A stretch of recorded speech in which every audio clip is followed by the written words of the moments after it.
Hello everyone, I am Radhika. आज हम हमारी कक्षा 11 की जो बुक है हॉर्नबिल, उसका सेकंड चैप्टर करेंगे। तो मैं आपको उससे पहले बताना चाहूँगी कि प्लीज़ आप मेरा चैनल सब्सक्राइब करें ताकि मैं कोई भी नया वीडियो अपलोड करूँ तो उसका नोटिफिकेशन आप तक सबसे पहले पहुँचे, क्योंकि मैं हॉर्नबिल और स्नैपशॉट दोनों बुक्स के क्वेश्चन आंसर आपको कराऊंगी जिससे आपको एग्जाम में दिक्कत ना हो।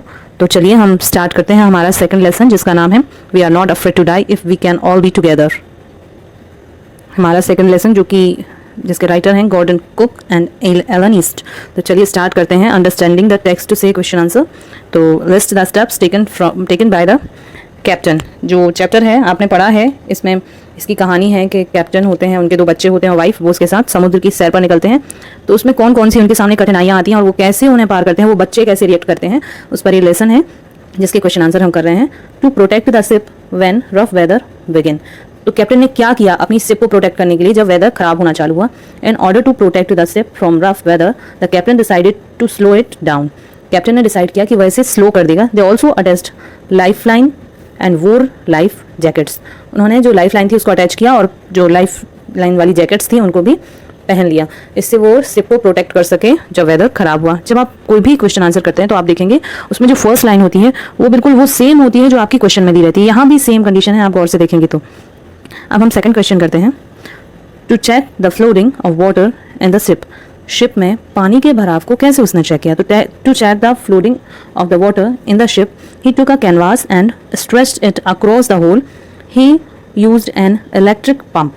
उसने क्या किया, जो उसमें क्या था, उसकी बोट में पानी तो भरने ही लगा था, तो सबसे पहले तो उसने ये किया, जो कैनवास था उसको खींचा और जितने भी होल्स थे उन पर उसे लगा दिया और उसने इलेक्ट्रिक पंप का यूज़ किया। इलेक्ट्रिक पंप का यूज़ किया उसने उस बोट से पानी को बाहर निकालने के लिए। अगला क्वेश्चन है describe the mental condition of the boys on 4th and 5th जनवरी। 4 और 5 जनवरी को यात्रियों की हालत या मानसिक दशा कैसी थी? ऑन 4th and 5th जनवरी, 4 और 5 जनवरी को felt relieved as after the continuous pumping for 36 hours the water had nearly been drained out। 4 और 5 जनवरी को यात्रियों ने राहत महसूस करी क्योंकि लगातार 36 घंटे पंपिंग करने के बाद जो पानी था वो लगभग निकल चुका था, तो इसीलिए जो यात्री हैं उन्होंने राहत महसूस करी। अगला है टॉकिंग अबाउट द टेक्स्ट से पहला question, what difference did you notice between the reaction of the adults and the children when faced with danger. जब बच्चों ने और बड़ों ने खतरे का सामना किया तो उनके जो रिएक्शन थे उसमें क्या अंतर था? तो आंसर आता है द अडल्ट्स लॉस्ट होप। जो भी वयस्क थे उन्होंने अपनी आशा को खो दिया था। And waited for their and with a heavy heart. और अपनी मृत्यु का इंतजार कर रहे थे वो भारी मन से। The children offered moral support to the adults. जो बच्चे हैं उन्होंने उनके लिए मोरल सपोर्ट दिया अडल्ट्स के लिए, इसीलिए वो उस तूफान से बाहर निकल सके, क्योंकि बच्चों का जो मोरल सपोर्ट है वो उनके साथ था। सेकंड क्वेश्चन है how does the story suggest that optimism helps the endure the direst stress. तो जो क्वेश्चन में दिया है कि यह कहानी किस तरह बताती है कि किस तरह से आशावादिता अत्यधिक तनाव को सहन करने में मदद करती है। जो ऑप्टिमिज्म है वो कैसे स्ट्रेस आउट करने में हमारी हेल्प करती है। तो the story displace courage and optimism shown by everyone. तो ये कहानी दिखाती है साहस को और आशावादिता को जो प्रत्येक व्यक्ति ने दिखाई है। Survival happens only because of the optimistic struggle that the family carries. वो सर्वाइव कर सके, जिंदा रह सके, सिर्फ और सिर्फ इसके कारण कि उन्होंने आशावादी होकर स्ट्रगल किया, कोशिश की, और जिसे पूरी फैमिली ने फॉलो किया, इसी कारण वो बच सके।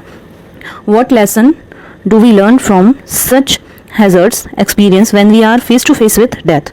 तो हमने कौन सा पाठ सीखा इन खतरों के एक्सपीरियंस से जो लगातार मृत्यु से सामना कराते रहे हैं? तो such experience teachers about the potential that courage, perseverance and tolerance hold। they teach us that we must never lose hope and make efforts। तो ऐसे अनुभव हमें सिखाते हैं कि साहस, धैर्य और सहनशीलता में असीम सामर्थ्य होता है। ये हमें सिखाती है कि जो कठिन परिस्थितियां होती हैं उसमें हमें कैसे प्रतिक्रिया देनी चाहिए और हमें कभी भी अपनी आशा नहीं छोड़नी चाहिए और कोशिश करना बंद नहीं करना चाहिए। उससे हमें अवश्य ही जीत मिलती है। जिस तरह से इस लेसन में इतने भयानक तूफान होने के बाद भी वो सब जीवित निकले, तो उसका कारण यही था उन सबका करेज। नेक्स्ट क्वेश्चन है why do you think people undertake such adventurous expeditions in spite of the risk involved. आपके अनुसार लोग खतरों के बावजूद साहसिक अभियानों को हाथ में क्यों लेते हैं? तो आंसर है the spirit to experience unique elements of nature. जो हमारे मन में रहता है प्रकृति के अद्वितीय तत्वों को महसूस करना, यूनिक एलिमेंट्स को। Undaunted position and willingness to accept challenge drive people to take up adventurous expeditions।